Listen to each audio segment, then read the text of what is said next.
Hello everyone, and welcome back to the Over Manga Cast. That time we woke up in a podcast and had to explain manga, our heated adventures, overanalyzing manga that we find interesting. My name is Sam, and on this week's episode we read You and I Are Polar Opposites by Kōcha Agasawa, chapters 1 through 12. So join us for some light, fluffy romance, and enjoy the show.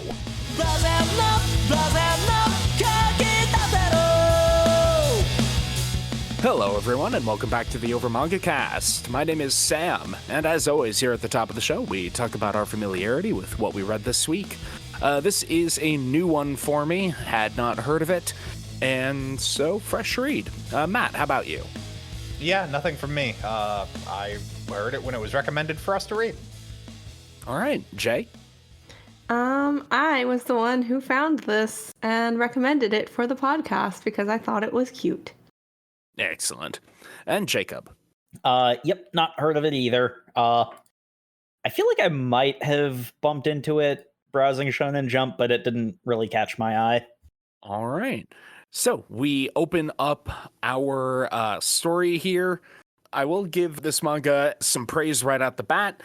It knows what it's here for. It is not here for relationship drama. It is here to just immediately establish the relationship and just have fun with it from there. And we do that with just the entire first chapter being the meet cute. It is here to be funny and to be cute, and it does those things. Yes, it There's does. not much else to say about it. It has no interest in a will they, won't they, and I kind of respect it for that. I respect it. I wish it had something else in place of a will they, won't they, but hey, we'll get there. And we're trying to have our cake and eat it too with the side characters, but Yeah, and the side characters, woo, of all of, I don't know, what we call this, like, slice of life, shoujo. It's very shoujo. Yeah, but I mean, I feel like for this genre, this was just very, very on the nose about what it was. And I can see that being the reason they were going for it, because they're talking about a couple, an eventual couple that already has, like, identified that they are into each other. Like, they're trying to condense that so they can get to the shenanigans and get to the craziness that I think there is a couple in most friend groups, right, of people. It's not, will they, won't they? It's like, listen, we both know that you're going to eventually get together kind of situation. So I think speaking to that group. they will or already have. Yeah. I will say this manga is probably the most realistic I've seen like a manga romance be, because this is very much just like a similar thing to like my middle school friends. Actually, yeah, it's really similar to my middle school friends. Yeah, like I think that's what it was going for. It was going specifically to those couples. Those couples, the ones that haven't yet, but we know is going to happen. So These people who are too dumb to know how relationships work, but then just do them. yes. So we've been talking around this. We got our main girl, Suzuki, who is your traditional, like, Genki girl kind of. She's kind of portrayed as if she's the cool girl, which is really funny when midway through the first chapter, her friend shows up. It's just like, wait, hold on. You thought she was popular? No. Dude, gotta love this friend group. They're amazing, and like letting you know exactly where you stand. Talking about how, like, the couple is, like, authentic to late middle school, early high school, like, relationship dynamics. My God, this is such a real friend group. The savagery that is inflicted upon some of these characters. Like, I don't know. It sounds a little bit how we talk about each other on this podcast or something. I love how they end up like in this whole situation, because so Suzuki is our main girl, Genki girl. She's on the cover. You know what she looks like. Then we got main boy Tani, who is your classic shonen protagonist, sits on the side, except this dude sits in the front of the class because he's a studious student. He also looks like every tall, dark, and handsome guy in a manga with glasses. Like, Yep. They make jokes about that. This manga is kind of written for me because I'm just like, yes. He's Sakamoto from Haven't You Heard? I'm Sakamoto. He's all of them. he's not Sakamoto from Sakamoto Days. opening dynamic we get is that Suzuki, very peppy, very friendly, talks to a lot of people. She's like in the middle of a conversation with friends and then goes, "Isn't that right, Tani?" Because they sit right next to each other, and he'll just look at her and I go, have no opinion about the subject whatsoever, and then goes back to what he's doing. "Damn, you're so blunt. That's funny." And then internal monologue, "He's so hot. Oh my god." Yeah. And inner monologue. Yeah, meanwhile, the friends she's talking to are just like, you know, he doesn't seem interested. You're talking about mascara. Maybe don't include. Are you bullying him? Like, I'm really not trying sure to what you're figure out, doing. like, what are you trying to do? Conversation, with the seat neighbor. His aloofness is so attractive. This manga has a very dry sense of humor. It emphasizes how like cartoony all the art is. Yeah. This has shades of like this podcast to some degree, which is kind of weird. The art is also like very gag manga to the point it almost kind of loops into old school American comics. Yeah. Especially Suzuki. She is almost never on model. Just so long as she's got her two little hair buns, you know that it's her. It doesn't matter how noodly arms she gets. Constantly transforming into little gremlin mode, which is frankly very like, especially like modern American art, like cartoon art, I mean, does a lot of that like super chibi, but not chibi because that's a different thing. Yeah. Like squashed, but not chibi. Yeah, like little pill-shaped thing. It's like cute, but not in like a. This manga actually has a cool question about. It's weird. Cute can describe cute things, but also ugly things. Yes. This actually was illuminating for me because I had never thought about how we use cute, I guess, in this way. And I'm like, I guess, for like an alien, it'd be very difficult to describe this. An alien like Tani. An alien like a male member of the same species. This manga delves into the deep, complex, and fraught topics of the difference between cute and kawaii. And moe. Get out of here, Travis Touchdown. We don't need you anywhere near this. Actually, maybe we do need Travis Touchdown here, because then something interesting would happen. I mean, gotta make the joke. Gotta make the joke. Anyway, yeah, this particular conversation, this back and forth, really reminds me, I guess, it made me get really philosophical about, I guess, how the different genders are socialized, and so I'm just like, yeah, I guess this would be weird to explain to somebody, because, like, at least for me, it's like these nuances are very, very clear.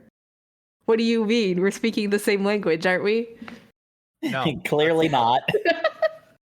But anyway, as we established, the first chapter really just gets the relationship stuff out of the way, where Suzuki is fretting the whole time, and then through happenstance and also going to the bathroom because she felt unwell, they end up leaving late, which is also the same time where Tani is leaving late. And conveniently, she works up the nerve to say, "Hey, can we walk home together?" And at this point, it's really obvious that Tani has a thing for her, but she's really trapped in her own head. Yeah. Which very on brand. Yeah. That's why it was so real to me, because I'm like, oh my gosh, it's just like me. For real. My heart's gonna pound out of my chest. For real, for real. Oh God, no one can see me. But they end up walking home, and she's like, yeah, so my friends and I, we went to Burger King, King of Burger, and I got this really big sandwich. It was super huge, and I could barely eat it, and it was falling apart. And oh, this is such a lame story. He's probably not even paying attention to it. Was it good? Yeah, it was really good. Hey, maybe we should go sometime. Okay. Oh no, this is progressing too fast. Wait, I wasn't prepared for this. Hold on, let's hold hands. Yeah, no, it's even more extreme than that, because like there's a whole thing where she wants to try holding his hand and pulls away, which is like that's something that stories have goaded people to actually do, because it's so culturally prevalent. And then Tani just takes her hand. And she's like, we're holding hands. Oh God, my palms are sweating. Like, Am I dreaming? Is this real? this entire first chapter is literally just them setting up like manga, romance manga red flags that are be like, here's where a drama thing will come in, and just going like, but what if it was just normal? And then they like What if walk people past just it. behaved normally. Yeah, no, and I mean, to a large extent, I kind of think that's why this feels so realistic. Because, like, What if everybody was just normal, asterisk, for teenagers? there's the impulse, there's the reflex, there's the mental concern that, like, something dramatic might happen. And if in a story, ordinarily, it does, because that's interesting.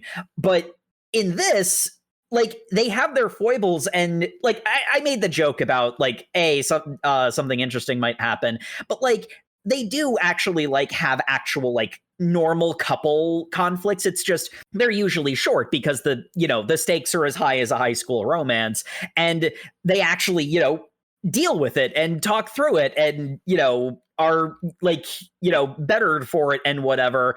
And it's just the loop of this series for the two mains. Oh no, this could be bad, catastrophizing because teenager, and then it resolves itself by basic communication. So And they're cute along the way. they hear some people around the corners, so she pulls her hand back, goes home, and immediately goes catatonic, does not remember how she got home. She's such a teenager. so Passes amped up. out by the door saying, I'm never going to wash this hand again. Yeah. And then I died, and I was happy. We also find out that she lives in the Blues Clues area of town. Her sketched in house every time. It's Everyone else gets to live in normal houses, but her house looks like a child's like TV Like a show child's set. drawing, yeah. Ugh. But anyway, she is up all night fretting about she messed it up or this relationship is going exactly how she wants, and she's so happy. And then she can't sleep at all, and then passes out and falls asleep and wakes up at noon the next day. Yeah. This made no sense to me. Just Her parents are chill, I guess. Her mom Yeah. is super chill. She's just like, hey, I made you breakfast, eat it whenever. And all I'm thinking is just like, that food's been sitting out for like 4 hours. yeah. Probably not still good to eat at this point. Like, Japan's What? different. Why didn't anybody wake me up? Literally note from mom saying, sleep in. You can sleep in. You basically have perfect attendance. I do love the reaction because I've had this, especially in high school. It's like, you're late already. It's not going to get any worse. Like, Oh, yeah. Again, it's so freaking real. The initial panic of, oh God, I'm late, runs as fast as possible. And then as the dawning realization comes in, just lose all motivation. me who had to take a bus from like the outskirts of town, just going like, oh no, I missed the bus. Well, my parents are already at work, so guess I'm not going to school this day. Like, nothing I can do about it. Guess I'm playing hooky. Whoops. Yeah. No. I like how there's subtlety in the background of the fact that like Suzuki's actually like a good student. Like, Yeah, she's not like the typical ditzy, dumb blonde who doesn't like apply herself or something.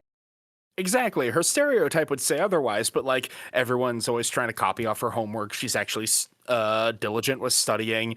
The note from mom implies that like she's always like gunning to get to school, so it's like, you can relax. She's not lazy. Yeah.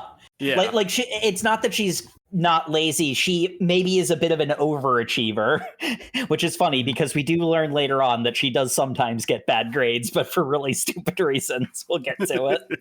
So she shows up at school. It's like, morning, everybody. It's lunchtime. Anyway, you should have just stayed home. Nah, couldn't handle that. Huh, that's fun. Anyway, so are you and Tani going out? Who told you? Instant panic It's attack. Big Gremlin. What the heck? Also, this begins a plot thread that I have no idea what it means. I'm very confused. I love my boy Yamada. He just walks straight in here and is just like, "Yo, you dating that loser?" Man, oh man, somebody saw you walking with him. He's like, "We're not dating," and this happens just as Johnny walks through the door. And you're like, no, we need to address the most important character in this manga, Gazpacho. Yes. I don't know if Gazpacho is real or not. It's Gazpacho. Who are you talking about? I'm very confused. But yeah, the standard relationship drama thing comes up. Yeah, the misheard understanding. Woo! And I love how they set this up to be like the big drama, but then she immediately goes, "Yeah, I like him. This is like a romantic interest." And then my boy Yamada does 100% a bro move and is just like, "Yo, I was just busting your balls. Holy shit, did I fuck this up? Yo, my bad. I was just trying to make a joke." I'm so sorry. Go tell him. Go tell him right now. Don't let this turn into a drama romance manga. We are not about to be a CW show. You go tell him this instant. I can't just tell him. You just told us.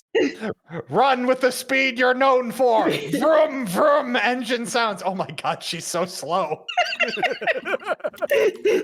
I like to imagine, because she's really pumping those legs, swinging those arms.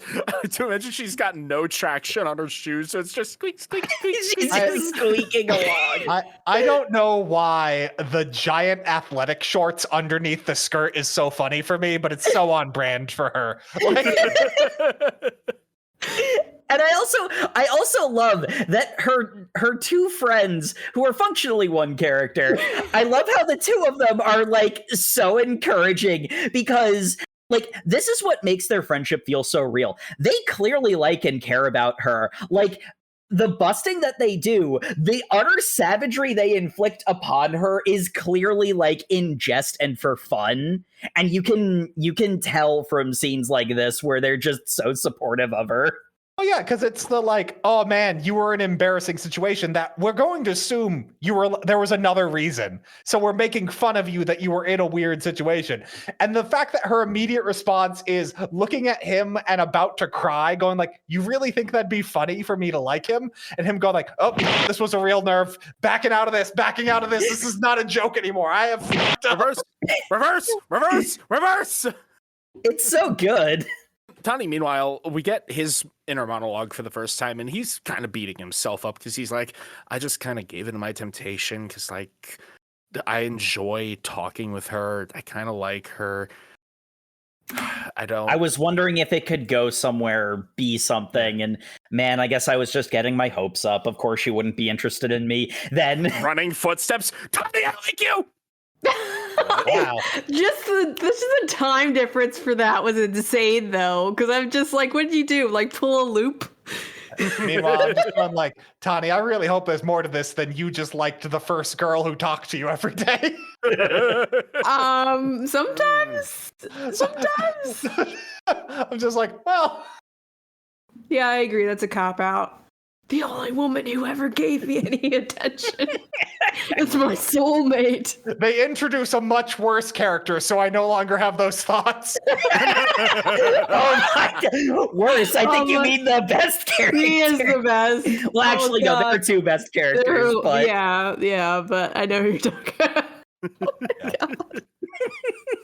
They have a very cute confession scene that she was trying to be proud because she cares what people think, but she loves but doesn't say love. That's way too much in this relationship. Nope, that's all way too much. She thinks they have a mutual crush. Tani is very cool because he doesn't care what people thinks. He doesn't change his personality to suit other people, whereas she is very much dependent on other people's approval. And I kind of like that the manga then just doesn't go, "She's stupid for that." That's just kind of like her vibe. And I'm like, okay.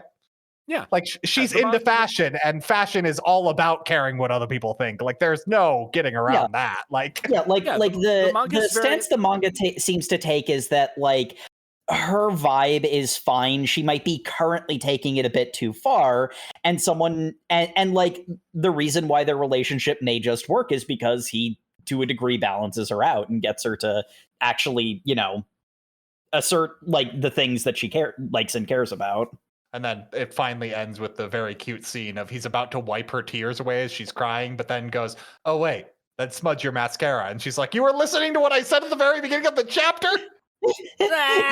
Why are you crying harder? Yeah, and I mean, like that's kind of a really common through line with the two of them. And like the reason why they work so well as a couple, because I mean, like there is that element of, Tani, do you only like her because she's the only female human being that isn't your mom or grandma that talks to you? And like, yeah, who knows where this relationship might go? But the reason why they work in the stuff that we've seen is that they listen to each other and they care what each other has to say, even if both of them may seem otherwise at times. They're still always like paying attention to each other and, not like ignoring the other's needs or boundaries. Mm-hmm. Almost being a little too respectful of each other's boundaries. But times, yes. Yep, now that we've got the meet cute out of the way, and they are now a couple, we can get into our slice of life couple shenanigans. Woohoo! And it is shenanigans indeed. We have neither of them are good at conversation because Tani he's too literally minded, and Suzuki's like, I'm thinking way too much about everything I say. What am I saying? Am I saying the right thing? Am I saying the wrong thing? Am I coming across differently? Oh God, is he reading too much into it? Tani literally not reading into it at all. Yes, and I think she comes around to sort of realize that, but the very thing, like they fill each other out because he is very literally minded and not able to pick up on nuances sometimes, and she is so hyper emotional to a fault that it really helps to have someone who is able to be blunt and very direct like that. So yes, it is very cute and I love it. I love their dynamic so much. Yeah, they invoke, I mean, like it's in the freaking title, they invoke the opposites attract idea, but this is actually a case where, because it's like, that isn't always true. Sometimes if you're opposite enough, that's just going to be conflict. But this is actually you're saying that my eat steak every night idea isn't ideal for a vegan mate? Yes, Matt. Well, since when? Oh boy. The Odd Couple taught me differently. Since you started getting the meat farts. That just proves I don't know where I'm going with this. But yeah, no. The reason why at times opposites attract is because sometimes two people sort of fill each other out. They cover for each other's weaknesses. Mm-hmm. And these two absolutely fall into that category. They mesh in a way that where one has a foible, the other's idiosyncrasies actually end up, balancing them out. Indeed. And we also have Yamada just being I love my boy Yamada, who's just like, oh, yo, one of my friends has a boyfriend. Better make sure he feels included in the group. The friends of my friends are my friends. Is that true? I don't see why not. Yeah, why not? Here, have some candy. Listen, man, I was trying to keep this on the down low. I don't want to really ruin Suzuki's image. He's not one of the popular girls, dude. How are you going to ruin her image? This also has some of the most brutal friend group stuff. It's so real. It is so real. This is the way friends talk to each other. Like honestly, I genuinely believe if you can't make fun of your friends and like dig at them and like hit that perfect sweet spot of you don't hit a nerve, but like you actually dig at them. Like that to me is the sign of a close friendship. If you have not told one of your friends' boyfriends, what are you talking about? Why are you putting her on a pedestal? That's crazy. I don't know what you're doing. Like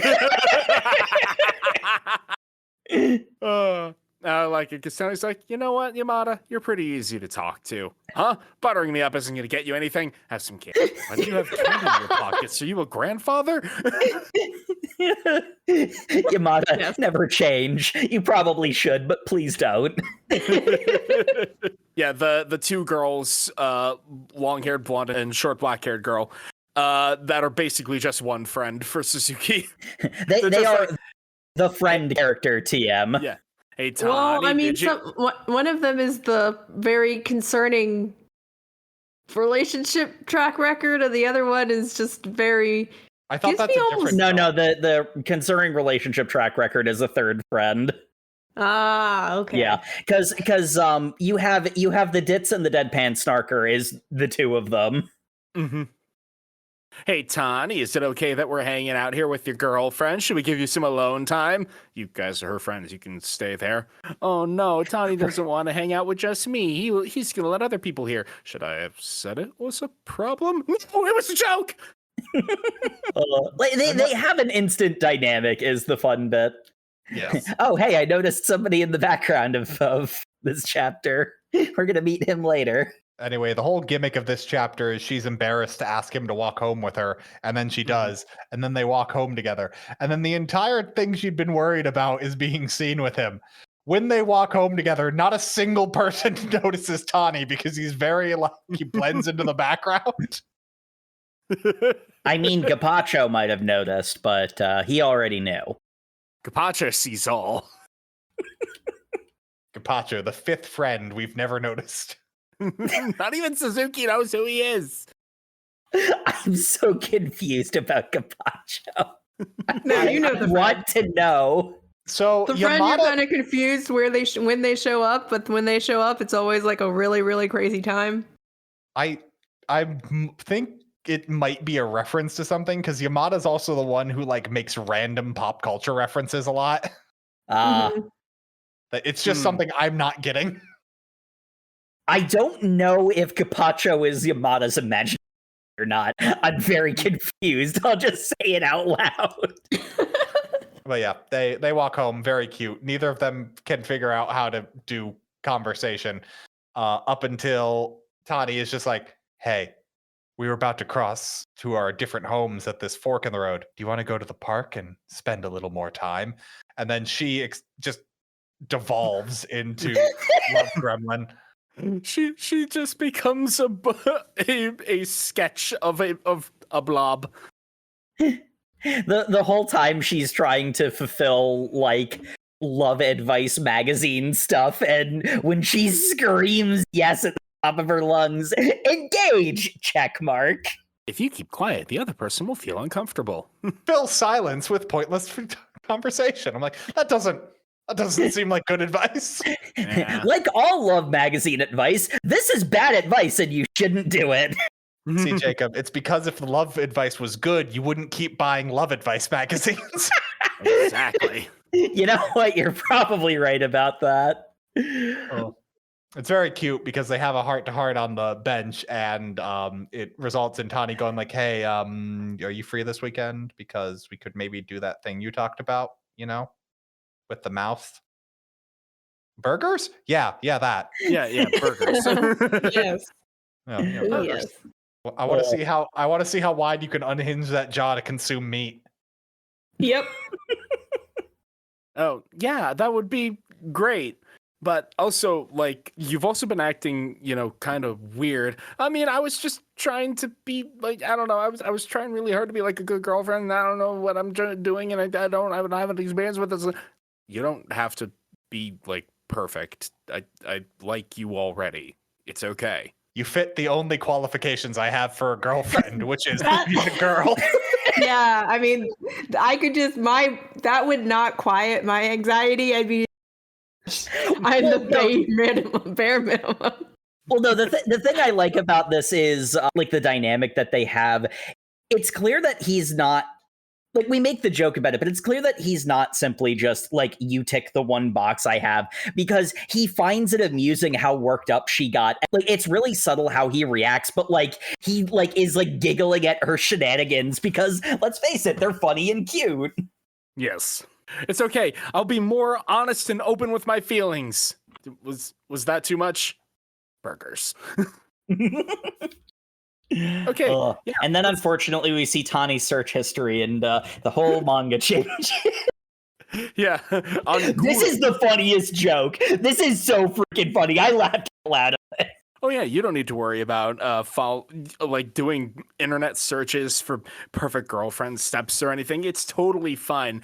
Now, let's go ahead and search up where the nearest King of Burgers is to a middle ground location between us and How to have conversations with your girlfriend in the search popular history. movies, summer outdoors. I will now proceed to run away. And then she chases him down to be like, oh, so you are into me. Yes. You are so damn cute. This is kind of an important character establishing moment because much as even the characters will joke about like, this is an isekai protagonist over here, Taki. Like they make jokes like that, but they also make it clear, like, as stoic as Taki plays at, he's not immune to embarrassment. He does care to some degree what other people think about him. He's not a caricature. He's just, very like blasé about a lot of things. But he does have his limits, and when those are reached, those are some of the best and funniest moments. They walk home. The Chekhov's gun is fired on the candy because he gives her some, and she's like, "You always have good stuff. You always keep stuff in your pockets, don't you?" Actually, it was because of and Yamada like reflected in the sky like he just died in a JoJo's manga. Someone's spreading rumors about me. I can feel it. I appreciate that our girl Suzuki talked her way up from a burger date to burgers in a movie. Yes. She just threw that in there. That's just upgraded. You also search for movies, right? We can do that, right? Yeah, I did search for that. Okay. I guess that's our entire day now. And then it cuts to my favorite scene in this manga, which is her and her two girlfriends. And their main contribution to this is, so you weren't planning to dress like a slut, right? Please don't dress like a slut. Why would you think that? Do you think any of that matches my fashion sense? To be fair, I was very confused about her fashion sense because she kind of fluctuates in a way that I like, obviously, but it just kind of, I don't know. It's like her one friend is like, hey, you know those jeans you own that are more ripped than denim? Don't wear those. Also, don't wear your top that's fishnet. Fishnet top is not a great first date for a high schooler. I mean, have those. Why do you think I have those? See, that didn't immediately jump out to me because I assumed that she was like Gangra or something. Because she does seem to wear makeup of some variety, like her hairstyling and her ear piercings, I guess. We also see like clothes from her closet, and I just want to fully put into perspective her fashion. We see a band t-shirt. We see a Guy Fieri Flavortown t-shirt. We see 2 pairs of jorts. We see a bucket hat. We see an LSD bear on a t-shirt, and we see a pair of weed socks. And robot unicorn attack. Like, also, just to clarify, this isn't like off to the side. The weed socks are front and center.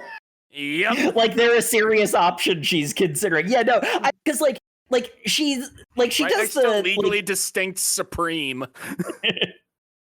Yeah, she has like the Garo girl aesthetic, but like that's clearly like a role she plays, as it were. But yeah, her 2 friends are at their absolute most brutal in this chapter in the beginning here. It's your first date and it's with Tani. Do not dress like a slut. Do not go full slut. Yeah, never go full slut. And you have to ramp him up to that. Then she wears jeans. She wears a jean skirt and a t-shirt with a panda on it because everybody loves baby pandas. That is true. You know what? I love baby pandas. She also proceeds to become a baby panda pretty regularly, which is fun. Meanwhile, Tani's casual clothes are just not tucking in his school uniform shorts. So casual. He's a completely different person. I'm not the same guy outside of class. And having a fanny pack strapped over, like slung over his shoulder. He's so cute. He could have worn literally anything and she would have said this. Like the manga mocks how teenage their romance is, which so just makes it better. But it's so accurate. Oh. We cut to the burger restaurant. They went to this burger restaurant because, oh my God, they give you such big burgers. And it's just Suzuki having an internal monologue of like, this burger's too big. If I eat it the way I want to, I'm going to look like a weird gremlin and he's going to think I'm bad. I know, I'll eat it one tiny nibble at a time. And then my boy Tani just goes like, yo, girl, what you doing? You beautiful just the way you are. Go ahead and gobble down that meat however you see fit. Do it, girl. Do it. I want to see the real you, the chomper you. I want to see throat goat you. And then she turns into a Golbat. She do though. Wow. I actually thought this moment was sweet because obviously Yeah, of course it is. That's very yes, sweet. he's accepting everything about her. When he says that he likes her, he's like, no, I've already decided that I like everything about you. It's so cute. Hey, she inhaled that entire burger in one bite. That is a talent. Yes. No But holding back. I'm just saying I did. I mean, that's the thing. Both of these things can be, and in fact are true. It is really freaking funny for how stupid it is. She literally becomes a Golbat in one panel, and it is also absolutely freaking adorable in couple goals. They are so freaking cute, and it is so funny. And because they both showed up ridiculously early because it's the first date and they're both so nervous. They're like, well, we have an unreasonable amount of time until the movie. Let's just wander around the mall. Get a little montage of them wandering around the mall. It's Where they are very the cute. worst customers. Yeah. She is sitting on every single beanbag with an intention to buy nothing. Yep. But look, they had fun. Mm-hmm. Yeah. We then cut to the movie where we find out that the movie they went to go see is something that Tani would have never seen on his own because it is like the Dark Witch and the family of Yetis. Like the age range for this movie must be insane, especially when all the background characters we see in the movie theater are grown men. Mm-hmm. It's like... Yeah. I feel like there may have been a phenomenon at some point where something like this might have happened. But I do like this because at the end of the movie, you know, Suzuki's like brought to tears and Tani's just completely nonplussed. And they are sitting around to talk about the movie. And like Tani remembers all the proper nouns. And I hate how plot of the movie. The plot of the movie. I hate how these two, like bits and pieces of these two people are somehow like the components of my personality, and I feel attacked. Yes. It's like so much of Tani is things about me, but then meanwhile, both of their reactions to these movies It's that I've seen you do, yes.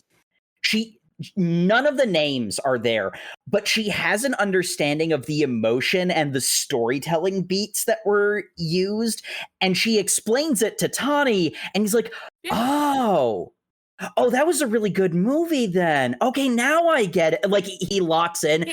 I've had this conversation with people before. I mean, yeah, I don't remember any of the names, but didn't you see the part where the witch like left her house in this way that gave this subtle emotion, and the way she swished her wand there, and then she gave the better looking omelet to her friend, all these like subtle emotion things, and he's like the table set there were table settings for all of the characters at the end so that they're all a family, etc., etc. Like, it's crap I do, and I feel attacked. Meanwhile, I'm just going like, really, if that was the only indication that they remained a family at the end, I don't think that's very good storytelling. But it's a movie for children. It's fine. Yeah. But they walk home at the end of the day, and she's like, oh, actually, looking back on today, I had a lot of fun, but I totally bogarted all the time, and we only went to places that I liked and did things that I wanted to do. Sorry, Tani. And he's like, no, I had fun. None of that stuff is stuff I would have done, but I did it with you, so it was fun. It was okay, because I did it with a girl. And this is what threw me, because I was legitimately like, I wanted to say I understood what Tani was trying to express, but at the same time, I don't know, Suzuki, I find a lot of myself in her, and it's just becoming more and more apparent how much I overthink things. Because I feel like I'm being mocked. It doesn't help that we don't consistently get Tani's internal monologue. So a lot of times he will give an answer that's very vague about what it could be referring to. The manga is super wholesome, so you assume it's one way, but like it could easily be. Yeah, I was with a girl. That's pretty chill. I don't know. Maybe he's a bro. You don't know. Because the way I read it is that like he didn't have any plans, so doing something fun with you, like even if it's not stuff I do on my own, doing something fun with you was better than just sitting at home. Mm-hmm. And like being with you made the day, which is literally what he says. And considering how literal he always is all the time, yeah, I'm kind of inclined to read it that way. Suzuki is so happy. She turns into another little bean gremlin of shining, radiant energy and scampers the whole way home. She got over her fear of taking a picture. And then we see her picture, and it looks like her face was drawn by Tatsuki Fujimoto, because that is just a Genji face. That is a Chainsaw Man face. Holy shit. That is 100% a Chainsaw Man face in this like super cute manga. It is so out of place. She's like, this is why I always make goofy faces in selfies. I try too hard when I grin normally. Oh my gosh. So I think it's in this next one where we meet Red Flag Girl and guy who listens to the Andrew Tate. I love this chapter because it introduces the closest thing this manga has to conflict. Yes. We get Azuma's love life that happens in the background. She's so traumatized. What happened to this poor girl? That's the thing. I didn't even know if she's traumatized. I think she just looks for trauma. Every other panel of her is a 1,000-yard stare into darkness as she's just like, the men I've been with. Girl, you need help. I can introduce you to some nice guys. No. Nice guys are boring. To your older brother. No, my older brother's an asshole delinquent who rides a motorcycle because it's noisy and bothers people. Stop turning the spigot. This conversation deeply disturbed me, and I wasn't even a participant in it. I already said I wanted to meet him. You don't need to keep selling him to me. Oh, I love Azumi. She's great. This girl needs therapy. No, she doesn't. That's the problem. She seems completely well adjusted. Like, get them bad boys. And then we meet the kid who wasn't in the first few chapters because he was catching up on his Andrew Tate podcast. Yeah. Oh boy, this guy has never missed an episode. Because Tyra is his name, and Tyra. He's like having normal conversation with everybody, and then we get into his internal monologue where he's like, look at them, these vapid fools, not realizing where they are positioned in the social hierarchy. No one truly cares about what's on the inside. In fact, look at Suzuki, fawning over that handsome actor. No, we are all animals driven by our desires and the pressures of the social order. And hey, Tyra, did you know that Tani and Suzuki's going out? What? You shattered everything. Make it make sense. She's an alpha. She should only date other alphas, or maybe be dominated by an omega. But like, I need to listen to more podcasts. I don't understand what's going on. This guy's got an insane worldview for someone whose friend group is majority female. Like, this makes no sense. Did he like basically come to terms that he is at apparently the bottom of the pack, so to speak, just because? You're right. He's friend zoning himself into table scraps is what he's done here. Yes, yeah. It's weirdly. Isn't that right, my fellow Sigma males? He's so shocked that his speech bubble turns into bacon, and there's a moment where like Azuma is like, we went to the same middle school. You're so depressed. Is this what you meant when you said you were going to reinvent yourself for high school? It's like, okay, yeah, no, he totally like tried to reinvent himself for high school, got rejected once, and started putting femoids into his lexicon. I will say, one thing I appreciate is apparently, if not only the main characters, a good chunk of this class dyed their hair going from middle school to high school. Yeah. I mean, that tracks. I mean, high school, unless you're going to like Unless you go into one of those like strict ones, I guess. or not strict ones, actually. Yeah, this when isn't the they're not- 80s anymore. Yeah. But Tyra is so confused that he just walks right up to Suzuki and is like, why Tani? You're getting really close. This is giving you serious like stalker vibes. Can you back up Does a that little mean why not me? No. No. No. Suzuki's just has like a mental crisis of like, oh shit, is Tyra gonna confess to me? I am not ready for this bullshit. This is not what I expected the friend group to be. And then like, no, what the fuck? I wouldn't want to date you. What is this about? Oh, I was getting juices for me and my boyfriend. Chaka chaka chaka. Wop wop wop. I am not even going to try to analyze what you just said, but answer my question. Why? I don't know. I think he's cool. He just speaks his mind and stays true to himself. Plus, he got that dick game on point. I don't understand a word you just said. Well, see, no, the best part of all There of this, is no dick game. That's just something made up by feminist media. My theta male worldview. All dicks Wow. are equally as game. It's just women lying to you. well, okay. The really funny thing, though, is he seems to initially like get it, and because this is so like low stakes and like just cute and funny happens, you would think it's like, oh, he's gonna like turn himself around and maybe put himself out there again. No, he just doubles down. Like he aggressively doubles down. He just doubles down and he's just like, well, I'm not giving up on this worldview, but also I'm going to be a supportive friend.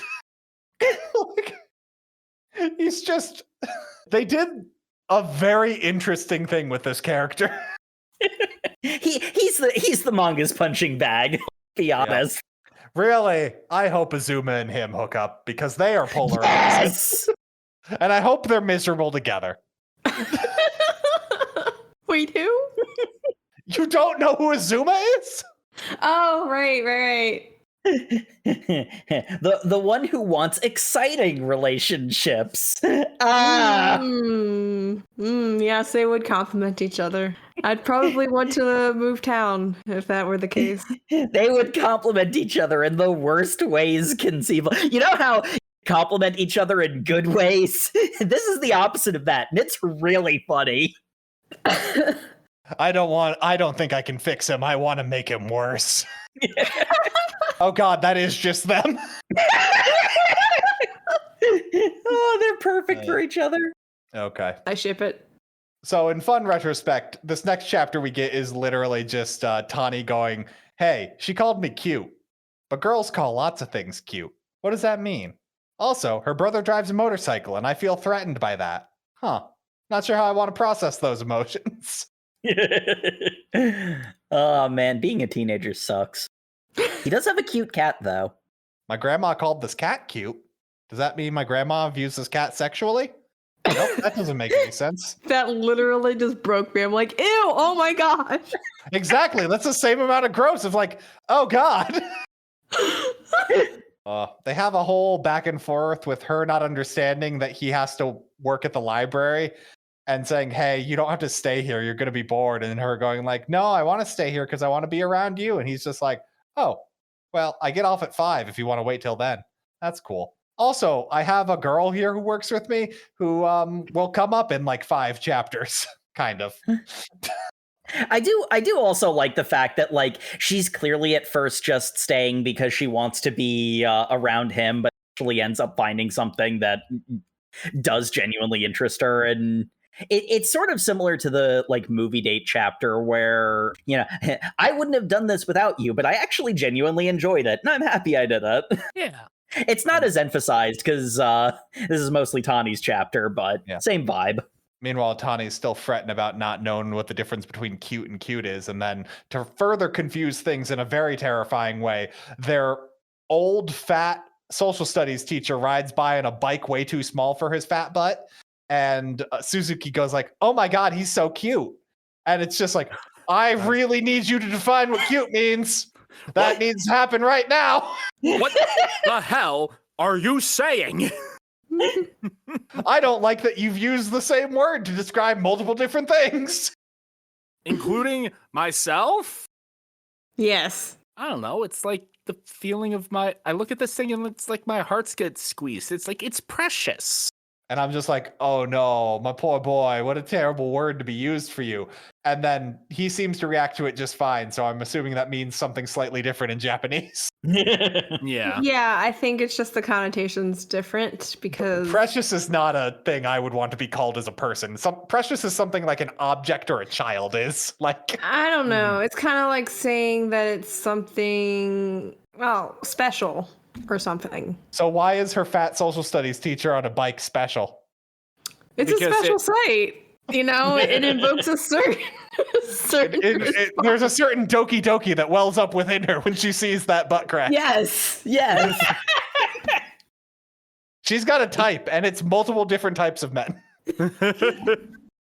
Her type is not having a type. That's a type. Her type is not interested in her. Oh no. And then Tani is like, you know what? I kind of sort of get it. And you are also cute. He says, first head pat, then rubs cheek, then puts other hand on other cheek to kind of like cradle her face. And she is short-circuiting. She's short-circuiting despite the fact he is treating her like a cat. Yeah. Good old tempura. There's a lot of face touching going on for someone who knows she's really into makeup. But yeah. She doesn't seem to mind. Oh, yeah, they're still in the honeymoon phase. They acknowledge that later. Meanwhile, Andrew Tate Jr. walks up to Tani the next day at school going like, I know why she chose you. She thinks you're really cool. What do you think about that? That get your willy hard? What the fuck are you talking about, dude? And I'm just saying she could have lied if you were around. The fact that she told me, another guy, how cool you were, that means she won't lie to you and she'll tell the truth to her friends. That'd get my willy hard. Meanwhile, Yamada is standing up to dude, your worldview is fucked up. You need to calm down. Yamada's just like, stop talking about your boner, dude. Like, couldn't you just be telling Tani that to butter him up? Shut up, Yamada. Meanwhile, Tani being the real girl is like, I'm really weirded out by all the boner talk, but I think I understand deep down it's coming from a place of love. You're a good guy. Don't say that. There are many women in anonymous forums who will disagree with you. What? He just has an aura from now on. Don't look up my Reddit comment history. Don't look who I follow on Instagram. Or X. You mean Twitter? No. Oh, such a dated joke even now. Yeah. Honestly, the best part, the part that I find funniest is there is a kernel of truth in the idea he has that, you know, saying something in confidence to somebody else like has a layer of honesty to it, but then to just get called out by Yamada of all people to be like, dude, walk it back several steps. You're being really weird here, and Tani doesn't care about other people's opinions, so it's like, this guy is above your level, man.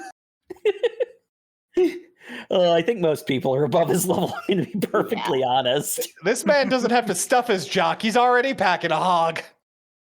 Wow. You speak the words of truth, Yamada. Meanwhile, Suzuki's just at the end of the hall going like, why are they talking about his hog? Why is Tani laughing? I'm way funnier than all that hog talk. That's objectively untrue. Hog talk is very funny. Anyway, that's about the halfway point of our reading, and I think a good place to stop because we'll be getting into some more group shenanigans in the next half. So let's take a quick break, and we'll be right back. What does he mean by that? I mean,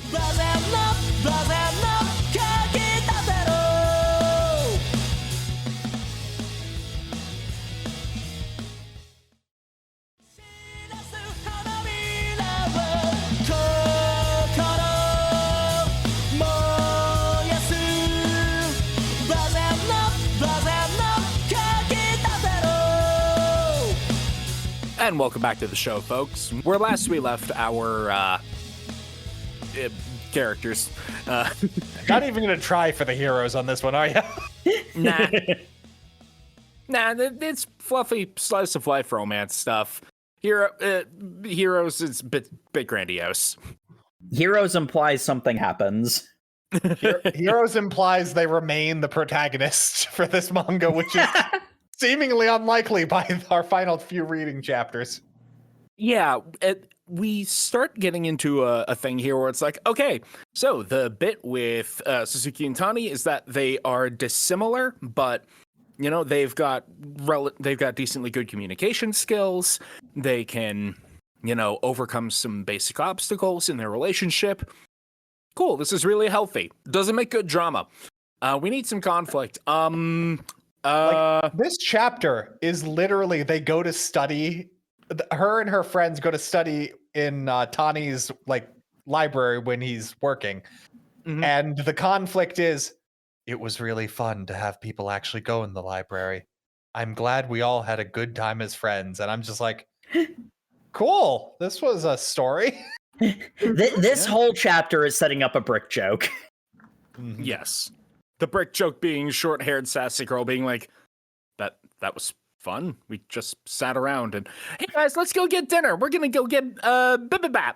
Didn't you say earlier that it was pronounced bibimbap? Yeah, but bibimbap's more fun to say. What? Okay. Yes. That made sense in my head. Also, that's the first time I actually tried pronouncing that out loud, and I have always thought it was bibimbap. I thought it was Rocksteady. We're moving on. Sam, could you just cut Jacob out of the episode? Less for me to do. We have another It Sure Is a chapter. I liked this one for the vibes, but it really is just a chapter. New convenience store opens. Everybody happens to congregate there. Well, I mean, it is kind of interesting because we get to see another version of the protagonist. Yeah, she's Suzuki. just like, yo. She's in another outfit. I don't got to dress up. I want to get my free ice cream from the store grand opening. I'm going to go there in my athletic shorts, my athletic shirt. I'm going to put a hairband on to put my hair up, and I'm going to wear my walking Crocs. I do not need to look good for anybody. Because nobody's going to see me. Immediately runs into Yamada, and Yamada's like, aren't those your middle school gym clothes? Whatever, they still fit. You're one to talk, Mr. Fancy Track Pants. Who are you trying to impress? Boom. That's how you know they're friends. Yeah, such good banter between friends. Here we go into the store at Tyra. What? The 1,000-yard stare. That's so Tyra. Look at the 1% walking in, holding all of the women, while people like me have to work for a living and get none of them. Tyra, what the fuck are you talking about? You know we're all friends.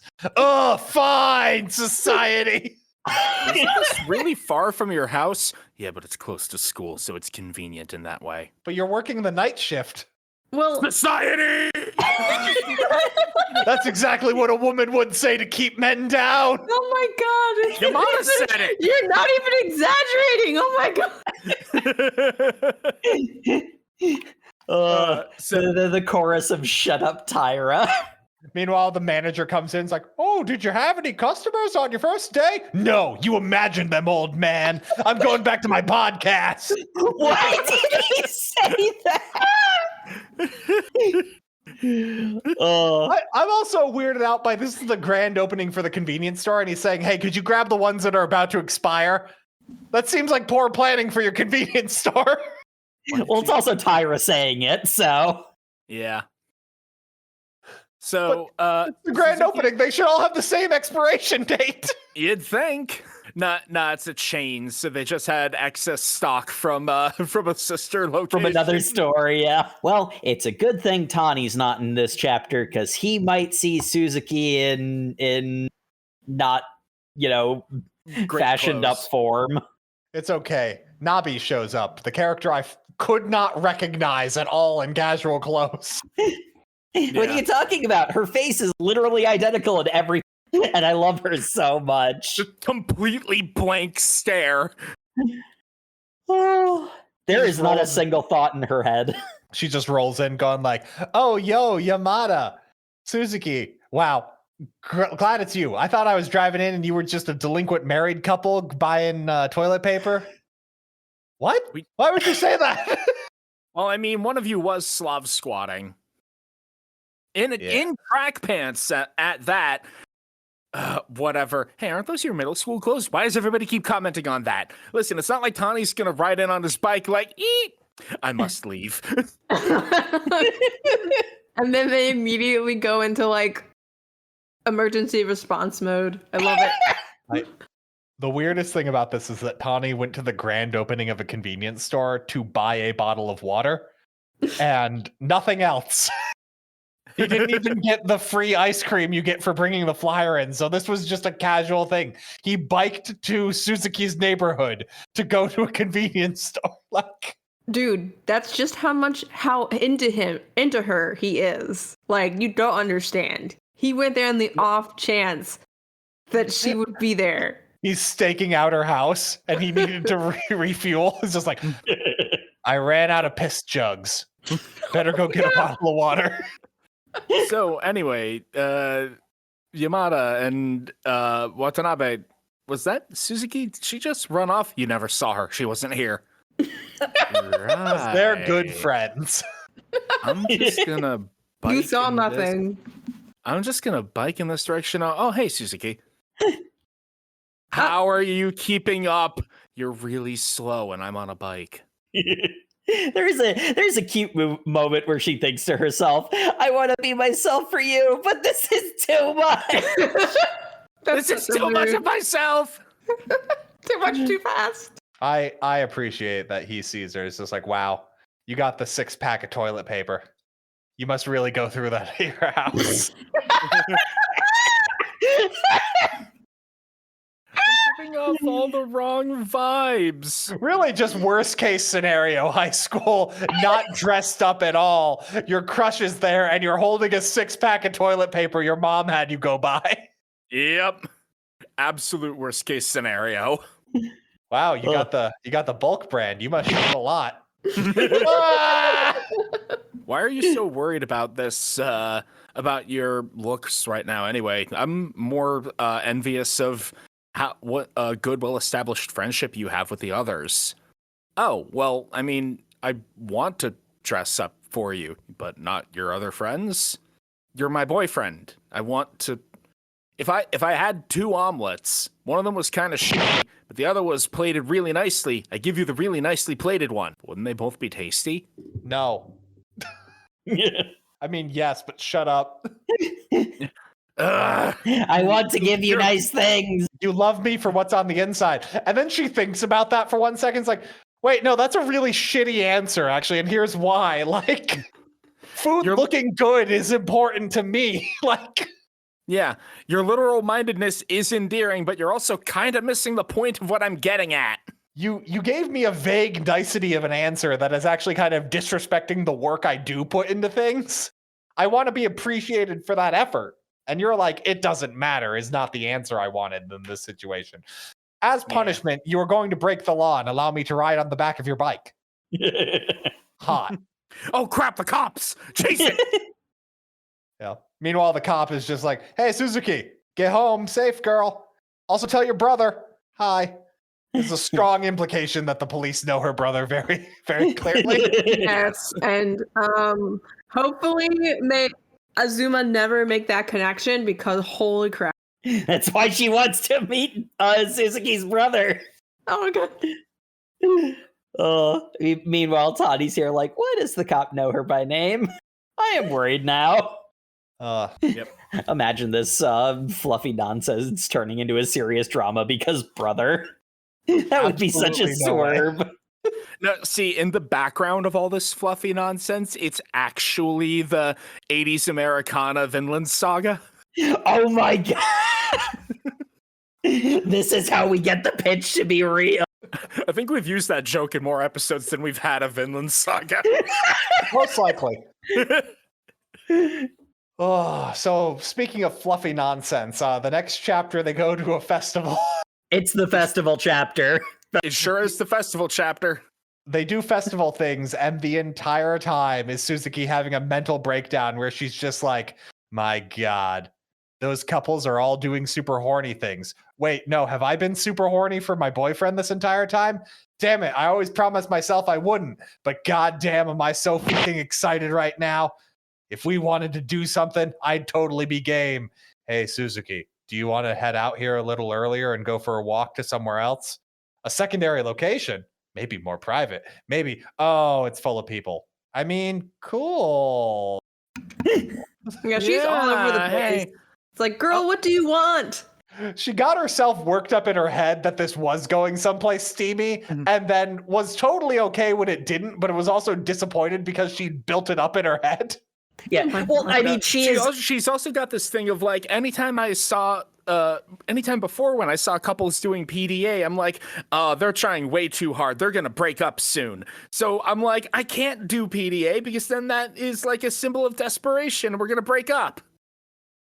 But which of course Tani does not care because he's Tani. yeah, and I'm just like, doesn't make sense, but all right, go off. Anyway, they watch the fireworks and she's also got breakup on the mind because one of her friends was just short-haired girl who's just like, you have to go as hard as possible on this date because what if you don't see him next year? Oh no, it wasn't. It wasn't. Oh god, it starts with an S, but it was Watanabe who was doing that with all of her no thoughts, head empty self. Yeah. Wow, what a weird thing to say. You don't think this relationship would last more than a year? No! That's a very reasonable thing to say. Yeah.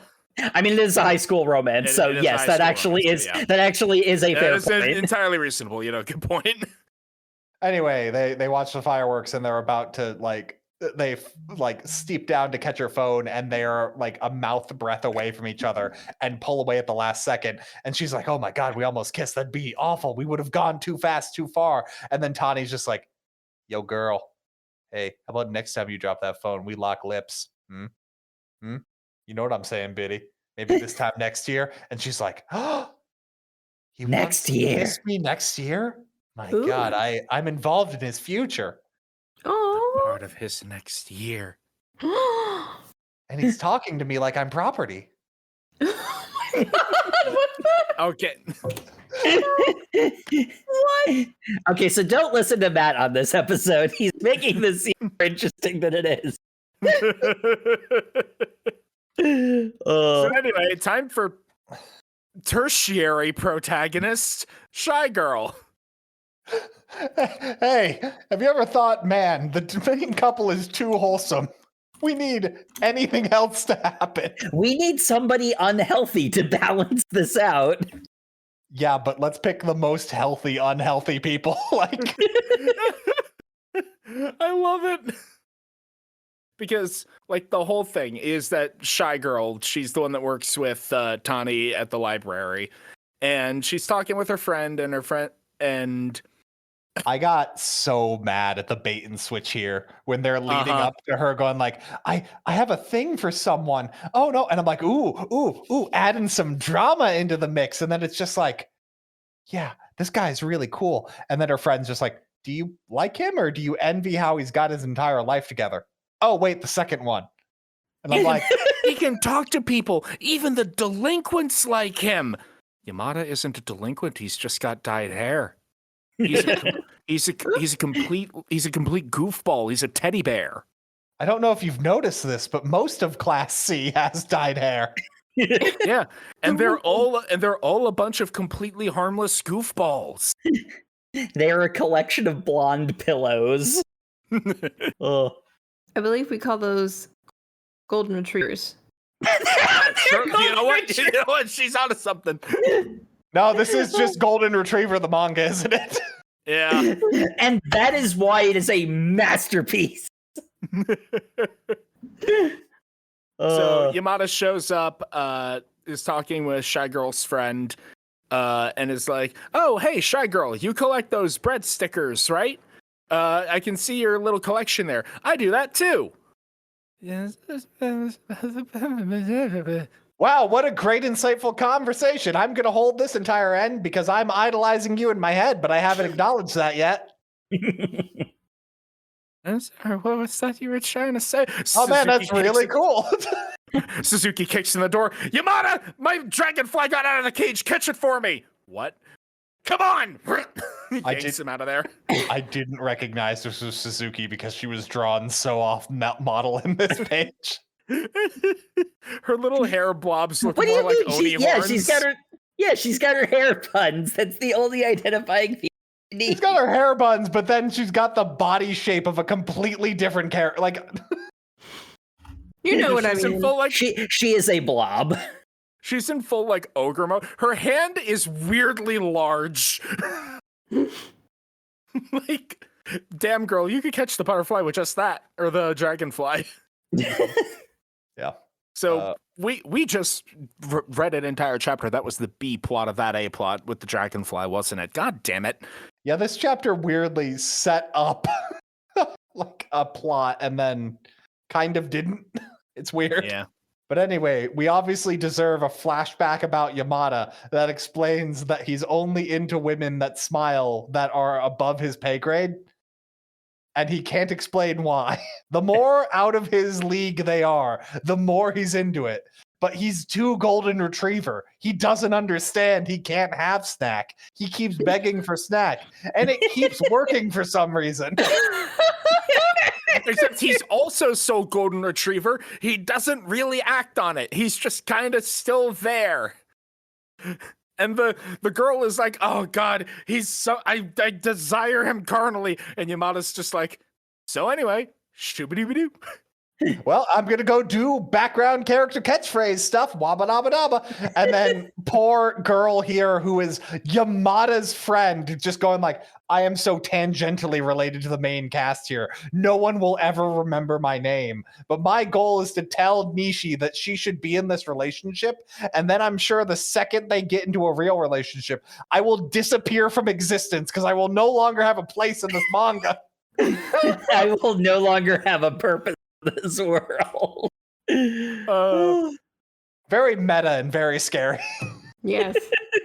Yeah, see, this is actually our. In two directions. Yes. I do like the fact that she's constantly having to hold back from laughing from how stupid this whole situation is. Just like the whole time of like, Yamada, she doesn't like the stickers. You can't just keep giving her stickers because that's the only thing you know about her.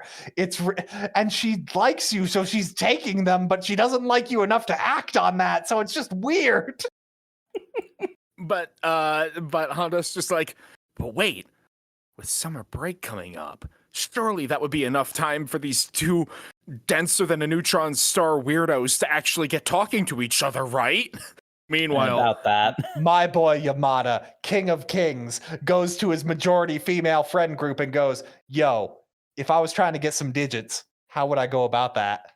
And Suzuki's just like, I'm going to give you the most... Suzuki's just like, here is the most cringe way possible. That would never work in any situation, but it's this. And it's some just super cheesy, like, obvious thing.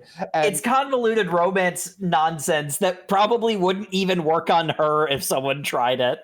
well, first you take a selfie with them, and then it's like, oh, I should send this to you. What's your line number? And then you have their digits, and you can send the picture with a short message, and boom, foot in the door. Go for it.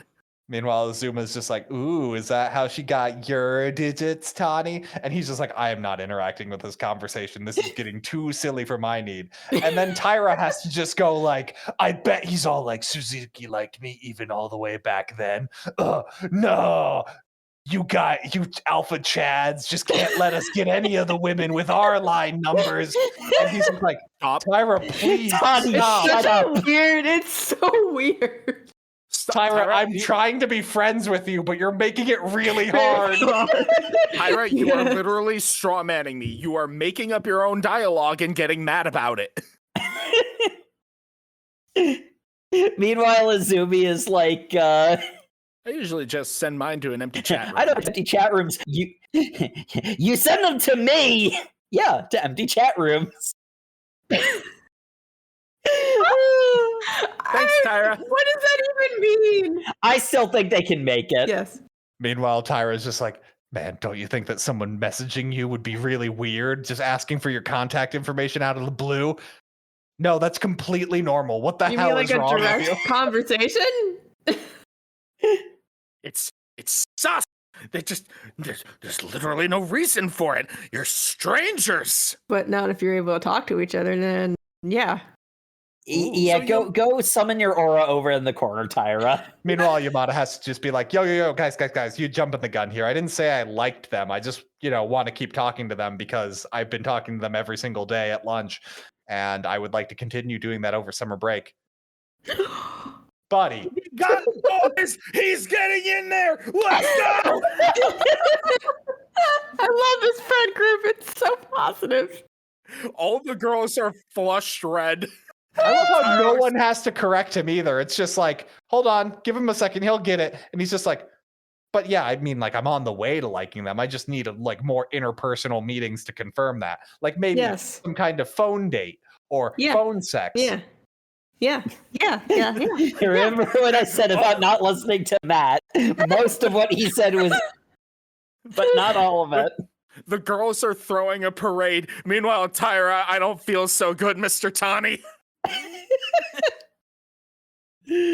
Oh. Wait, he literally says I don't feel so good. I missed that. How did I miss that? And then he dissolves into sand. Like this is just Yeah. He's actually just snapped. Yep. Anyway, my boy Yamada, last day of school, summer break is happening, walks into the classroom, is just like, yo, baby girl, let me whisper in your ear. Can I get your line digits? She says yes. After saying what 7 times? Yeah. Which, Yamada's a better man than me, because that would have broken my self-esteem just a little bit. What? What? What? What? Yeah, I'm with you on that one, Matt. It didn't break his spirits because he's a golden retriever. So anyway, yippee, summer break. It sure is a summer break chapter. Yeah. Mm-hmm. Or at least it starts off like it's going to be, it sure is a summer break chapter. Then Suzuki's just like, hey. Yeah, there's a part of me that kind of wonders why there weren't more of this. Tani. Yeah. You want to study together? Yes. Okay. Why are you whispering, by the way? Because I'm hiding under the blankets. The walls in this place are really thin, and I don't want my brother knowing about us. You've got really thin walls, and your brother's right next to you? Yeah, it's the worst. Anyway, we'll meet at the community center tomorrow. All right, see you then. Good night. Real subtle, babe. Anyway. Yeah. Meanwhile, Tani's leaving. His mom's just like, hey, do you have cram school today? No. I am going to the library. Okay. Do you have any following information? I am going to the library. Oh, well, take a key. No one else will be home. The house will be completely unsupervised the entire time. I'm acknowledging that information. Yes. Meanwhile, his thought bubble filled with just Suzuki going la la la la la. Which honestly, real. White guy behavior. Meanwhile, Suzuki's showing up to the library in just super cute outfit, leading me to believe I don't know why her friends were so mean to her that she shouldn't dress like a whore. Really? It's a cute outfit. Nice. Unfortunately, everyone chose this day to go to the library to study, which is just insane. Yeah, they both came early, as is their standard. oh, that's going to make it easier for us to find seats. Every single seat in the entire library is occupied. And I love it because of the fridge logic of just like, oh, Suzuki isn't the only one who's like off character type studious. Apparently, this entire town is full of nerds. It's full of nerds and golden retrievers times both. Yeah, sounds like a balance. Also, important thing to remember, it is a very hot summer day and the library has AC. Yes. Well, This that's is true confirmed. too. Which, speaking of which, it's a very hot summer day. So, hey, girl, it's not really safe for us to be walking around looking for somewhere else to be. And my parents aren't home. And Suzuki's just like, say less. is Parents so aren't home? What? And I Tony's love that so some of smooth. I love that some of her thought bubbles are mosaic censored. I love Suzuki hearing, oh, we're going to your house. She pulls up her pants to cover up her midriff, and then no one's home right now. And then just like blush on her face as she lowers her pants down to like the midriff exposed. It's not even a lot of midriff. It's like 2 inches of skin. It's very like casual. It's very tame. It's enough that she wouldn't want to have. It's not meet parents for the first time attire is really where she's coming from with that. Yeah. Yeah. Well, yeah, no, because like, I it's get date that. attire is what it is. Mhm. I get that, but it's just like her response is so like snap immediate.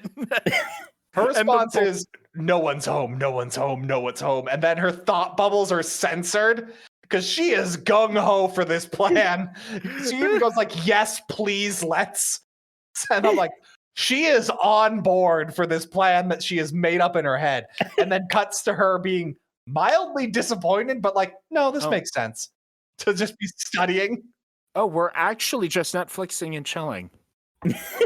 Yeah, well, because it's the same thing as before. There is a part of her that wants to do the mosaic censored thing, but she also knows she's not ready for it. So she's disappointed it's not happening, but also very, very relieved. And she just honestly enjoys spending time with him. It's They so just- cute. They just have a good time. So Oh. they break for lunch. They break for lunch, and then he mentions going up to his room, and she has the exact same reaction again. Like, Ooh, yep. yeah, and big horny. She's like, yes. She's- Yes. Yes. Yes. I just like if there was any like initiative on his part, this would be happening right now because she's gung ho. But she's like, Mhm. I am not going to initiate shit, but I will follow you with sparkle eyes to your bedroom. I like the point. Like Toddy just kind of looks over his shoulder back at the sparkle eyes, like, Oh, you know, I don't know if yeah. I'm prepared for this. I'm just saying, out of all of we read, this manga's super wholesome. This one series of 3 panels is the most horny it gets, which is strange. There is desire. There's a predatory desire on her face. Like, In her extremely cartoonish circle dot eyes. like, ooh, bedroom. Nothing in there. Ooh, you got the same desk mat of a Pokemon that you've had since you were in elementary school, and you've got a nice cushioned chair that an old man might like. It's ergonomic. Ooh. Yeah, my grandma recommended it for me, and it was on sale. Oh, so your grandma still lives with you? Yep. Neat. Anyway, I kind of want to snoop. Do you have any yearbooks? Oh my god, you were exactly the same. Like, literally exactly the same. I kind of wanted to see you in a blazer uniform. Why? Because I thought it'd be cute. Never mind. I'm gonna lean in like we're gonna make out, but it's actually because I saw your cat. Derailed by the pussy. That's the Yep. problem. Every time you find a nice girlfriend, you find out she's way more interested in pussy. Wait, is this manga being rewritten by me? Oh my god. God. That's the fan insert. Tani looks extremely disappointed that it didn't become a kiss.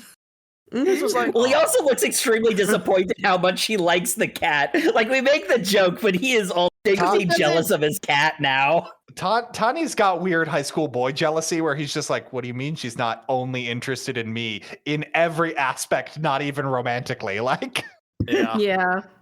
Because I think even after she describes, like, explains, I guess, what the different meanings of cute are, he still takes offense to it. I want to be all the meanings of cute, including Exactly. the fat social studies meaning of cute. Well, yeah, and I mean, like, the fun thing here is, like, yeah, they're a bunch of golden retrievers. Yeah, they're super freaking healthy, but they also are, like, this is a very natural, like, high school boy reaction to this. Like, the reason why this works so well is because the characters are so real. He's not a cardboard cutout because he does get jealous. And then also, he does equally find, like, her reaction to the cat as endearing as well, and, you know, gets over the jealousy relatively quickly. He suddenly gets extremely formal, like, thank you for welcoming me into your home, Tempura-sama. What are you doing? Properly introducing myself to your family. God, that's cute.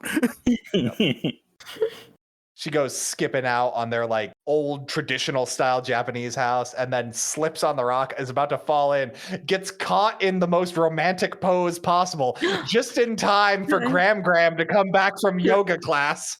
Yeah. Wearing a shirt that says sports. Yep. And I was at the sports place. Yep. And Grandma's just like, oh, so you find out that Grandma's not home and you bring your hussy over. I know exactly what you're all about, boy. And I'm game too. We're gonna have a nice long cat. Wait, Granny, you've got the wrong idea. Hi, my name is Suzuki. I'm in the same class as Tani, and what do I'm his friend. It's like, she is my girlfriend. Suzuki, do you like vegetables? Yeah. Anyway, here's a bunch of homegrown vegetables, like a whole tray of them. Do you? Some of them might look a little weird, but do you only grow phallic vegetables? That's what I picked up on. no, there's a tomato in there. Some of them are. There are two tomatoes positioned right next to each other near the zucchini. Very weird, very weirdly positioned, but yes. They're avant-garde. Yeah. But yeah. Hey, Mom, someone gave me a ton of veggies. Oh no. I would be very concerned if my teenage daughter came home with a bunch of phallic vegetables. Like, yeah, someone gave me this. We're gonna wash those, then burn them. You need to you need to elaborate. Okay, I have a boyfriend. Ooh, a boyfriend. Do not say a word to anybody else in this household. No, fine. Understood. We then cut to Tani's house where Grandma's just like, I'm not going to tell your mom, but I'm going to have a shit-eating grin this entire time because I know you were using this house for some hokey pokey. Just like me and your grandpa did when he was alive. Grandma, please stop grinning like that. You're reading way more into this than there actually is. Grandma, Please, please Grandma. stop talking about how your garden reminds you of Grandpa. Oh no. We're on the last chapter, which is the last chapter of our reading, which is It's pretending that there's going to be a cliffhanger. There is not. Yeah. Shy Girl and Yamada sure went well over the summer break. And by went well, I mean not at all. Well, that's where it kind of gets unclear. Had some contact. Well, it's implied that Yamada was talking to her a lot and she was responding, but she wasn't responding in a way that continued to move the conversation forward. So she continued to be just as nervous as she was when she was speaking in person, which they were hoping that everyone was kind of hoping that Yamada's just like, yo, lady friends, hey, because they're like, ooh, how'd that talk with the girl go? And he's just like, it went okay, I guess. It didn't really go anywhere, so I'm not really sure if I'm going to keep pursuing this because it's kind of weird. Meanwhile, she's on a date with her friend and is just like, so I kept leaving him on red because I didn't know how to respond to him, and I told him I didn't want to talk to him because I lied because I was busy, but I lied in such an obvious way he knew that. Meanwhile, girl who's about to be erased from the manga is just like, you should probably just be honest with your feeling. But it's I don't scary. want to do that. Like you could even like do an emoji or something in response. Anything would probably convey more true emotions than whatever sending him. Nah.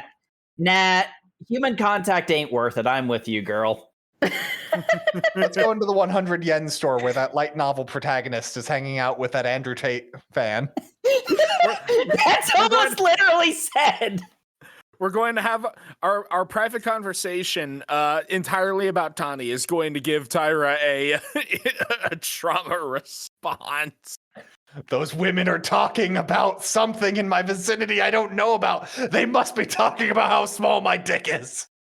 Literally, he has PTSD flashbacks. Yes, and that I would love to unpack a bit of that because it's just like we had the physical makeover. I want to know what the psychological light makeover is like. 'Cause jeez, this poor boy needs therapy. Trauma response to seeing girls he doesn't know whispering. Next panel, oblivious girls. Cut back to the present day where they're building their stand for the culture festival. Yeah, Yamada, that really doesn't sound like it's going well at all. So wait a minute, how do you not have a girlfriend yet? Because every girl who's ever confessed to me, I did not know how to respond. And decision making is hard. And the girl I dated for a while, I kind of just treated as a friend, and then we broke up on mutual terms. And stayed friendly because we're all golden retrievers. I wasn't really into her, was also the big problem there. I don't know what I want, because what I want is unattainable women. It's kind of a problem. Yep.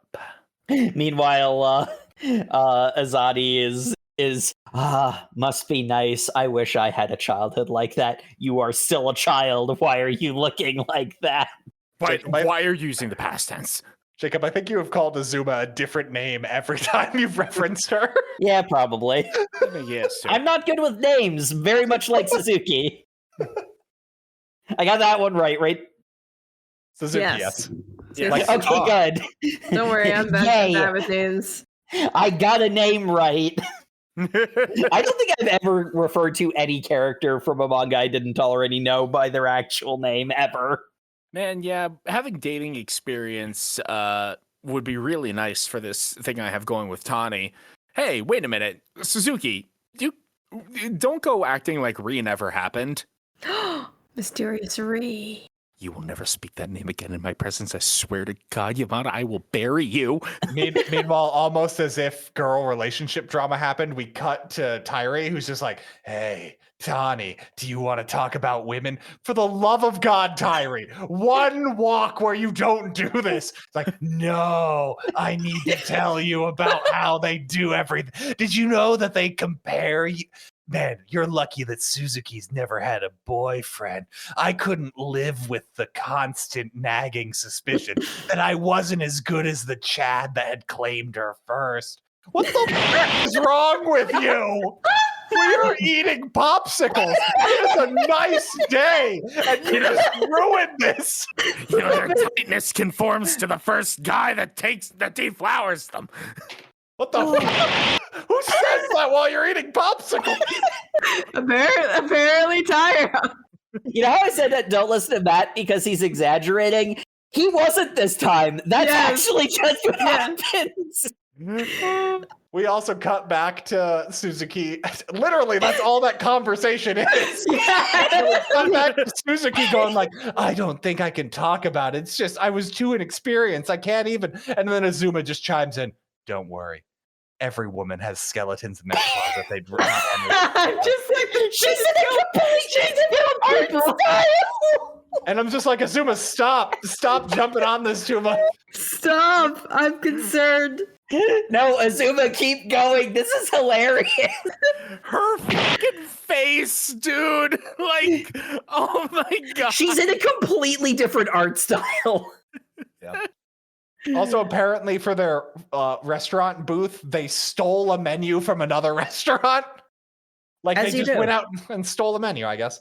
Meanwhile, while all that nonsense is coming up, we get what is supposed to be like a vague "there will be drama" teaser, but it's just Azuma going up to Yamada, going like, "Hey, Yamada, how about you give me the deets on that Ri guy? Why does Suzuki not want to talk about him? He was a super nice guy. He'll probably come to the cultural festival, and you can say hi to him." Oh, it sounds like there's absolutely no drama at all, unless Tani's the jealous type. Not in that way. And that's the end of our reading. And that's the end of our reading. There will definitely be drama, right? Yep.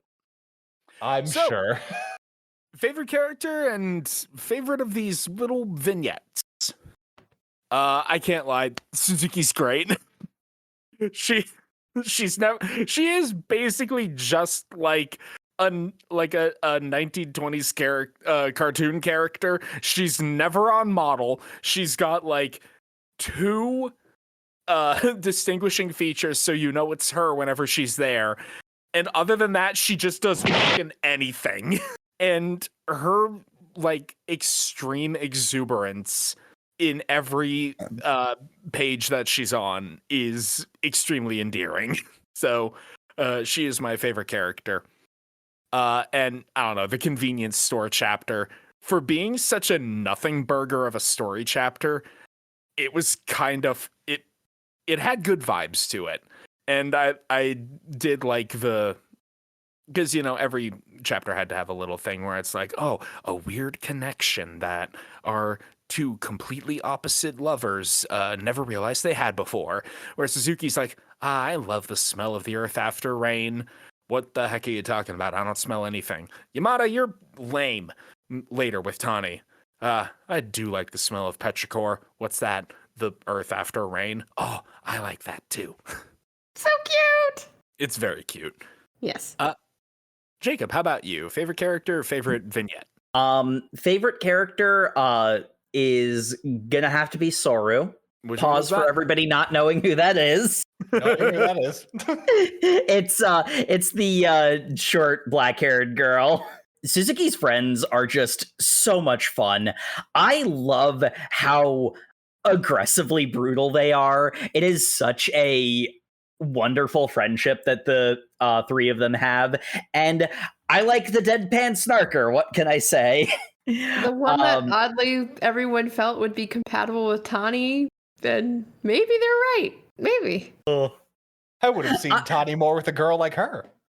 Honestly, I'm not gonna lie. With how wholesome this series is, I could see a situation where, like, the 2 of them amicably break up and then that happens, but who knows? That'd be something happening. That would be such an insane move for a series titled "You and I Are Polar Well, Opposites." that would be I'm saying that would be like the last couple of chapters. Gotcha. Like that's how you end the series. But I also feel like it's much more likely they're going to stay together. Either way, favorite of the vignettes. I liked the funniest joke was my search history. So I'm going to say when they're setting up for the burger date. I also like how she upgraded the burger date into a movie date. All right. Jay, favorite character, favorite vignette? So, maybe controversial, but I kind of like the vignettes with Tyra because I was just like, please get this man help. Please get this man help. Tyra is amazing. The problem is the only person who could even help him is Azuma, and she only wants to make him worse. Yeah, I love them remember so you saying much. that. I'm just like, please don't get together. Literally, they'd be the couple that have burned the school down, and yeah. They're the couple that don't like each other, but they hate everyone else more. Yeah, and there is a manga to that effect, yes. Favorite vignette, however, or I guess, yeah, I said it already, all the ones with Tyra. So would Tyra also be your favorite character then? Yeah. You don't have to like personally your Yes. favorite character. Yes. Just the one I that don't you want it to enjoy reflect reading the most. poorly, but yes. Yes, Tyra's my favorite character because No what is Andrew Tate supporter Jay. Tyra is amazing. I love Tyra a lot. Like, what? What are you? Yeah. And Matt, favorite character, favorite vignette? Oh, favorite character. Gotta go with my boy Yamada. He lights up the manga. He started the inciting incident. Well, no, I guess the incident already incited. He really did nothing other than make things worse. He accelerated the incident. Yes. And he's just a good guy who wants the best for his friends and also gives them candy. Yeah, gotta love it. And then favorite vignette, I would be remiss if I didn't pick the bring a girl over to my house while the parents are away. That And was it's so completely smooth. innocent. So Pretty good smooth, one. man. Tani. Yes. Tani also was clearly just like, man, I don't know how to get this to make out territory, but hot damn, if it could get there, that would be great. He has the desire. He doesn't have the moves. Yes. This is But his I'm problem. confident. I'm confident he will obtain them. Meanwhile, no, Graham, very see, the much thing into is, her. he doesn't even need the moves. he just needs He could say anything. any amount of initiative. Really is his problem. Meanwhile, Graham's on that train and was just like, I know, I'll give his girlfriend a box full of aphrodisiacs. Yes. There you go. You like veggies? A little bit. Yep. I almost said a word that we probably shouldn't say on this podcast, so we're gonna move on. Whoa. And would you continue reading? I would. I mean, it wouldn't be very difficult. This is a very light and fluffy thing. I wouldn't call it like, the thing I'm going to follow like a hawk, but it, just if I'm in the mood for a little bit of funny comedy romance thing, yeah, sure, why not? I feel like a lot of recent things have fallen into that territory where if I didn't hate them. We're at the 175 episode point where Sam has apathied into. Yeah, why not? Yeah, why not? I have read some things that are actually bad. I have no idea what else compares at this point. That's the arc of our podcast, isn't it? At the beginning, we said, yeah, reading for everything because it was all so fresh and new and hopeful, and now we know the horrible truth. Now we've read Kagurabachi, and really just everything in comparison is at least somewhat readable. So, Okay. Damn. Matt, how about you? Would you continue reading? I'm gonna have to go with a no on this one. This is very Fair. wholesome. It's very sweet. It is almost painfully saccharine to me. Mhm. It's cute, but it's just cute, and nothing else is happening. And I kind of just, when I had to read the explanation for the movie they saw on the date, and I'm just like, this doesn't matter. None of this matters. This is just cute situations. And I'm like, I don't cute. care. Why? I don't like Why? looking at cat pictures on the internet for the same way. I don't care. I can't argue with you. I want things to happen in the story I'm reading, and I don't have faith that they will. Jay, how about you? Would you continue Well, reading? I would. I really enjoyed this, and I thought it was so cute and so sweet, and identified very, very strongly at times with the main characters. So I felt seen and heard. But apparently, Suzuki it's is very boring for seen. Matt. Suzuki is very seen. We saw those weed socks. Correct. And Jacob. Honestly, I don't know. Nothing happens, and I don't know that I want to spend my time on this parade of nothing. That said, though, God, I love this friend group. This has the natural problem that I usually have with slice of life stories, where it's like, if you don't have a hook to keep me interested, I'm just not going to read it. The thing is, it kind of does have a hook because I freaking love these characters. They're almost strong enough to keep me reading, but honestly, I think it's more of a situation where I need my feet to the fire. But I also don't know if we should ever do an episode of the podcast again, because it's just going to be this episode part But deux. again, There's nothing really more to talk about, and I really highly doubt anything is going to happen. I want to. I'm going to put it on my list, but I don't think I'm ever going to get to it again. yeah, put it on in the it'd be nice bucket. Yeah. That's I mean, fair. it's not Kagurabachi, so it's at least that much ahead. There's at least a chance we'll ever read it again. Yeah. All right, and thank you everybody once again for tuning in to the Over Manga Cast. As always, you can find us on all your social medias where we are at Over Manga Cast. You can also find us on YouTube where you can like, comment, and subscribe. The episodes do, in fact, go up on a 2-week delay. But if you want our up-to-date stuff, you can head over to overmangacast.com, which also has a place where you can make comments. Tell us what you thought of the manga. Maybe mention that something happens in the future so we have an excuse to continue reading. I doubt it, but I don't know. Lie to us or something. It Yep. would be funny. Yep, and because I didn't get a chance to be contrarian with Jacob in the actual episode, I'll do it in the post-show notes where the YouTube videos no longer go up on a 2-week delay. They go out the same day because YouTube has automated that process for me. So, Hooray! Yeah. so go ahead, Hey, like, comment, and subscribe. That's some conflict in this episode. We got it, guys. Wow, we doubled the amount we had previously. Woo! Oh man, I can't take any more conflict. In fact, let's end the episode right now. Sam, what are we reading next week? Next week, we're reading Witch Hat Atelier, chapters 1 through 10. So if you're keeping up with the show, be sure to read that. And we'll see you all next Thursday. Good night, everybody. Good night. Good night, everybody. See, you've made it to the end of the podcast. Now you know exactly what those women want from us.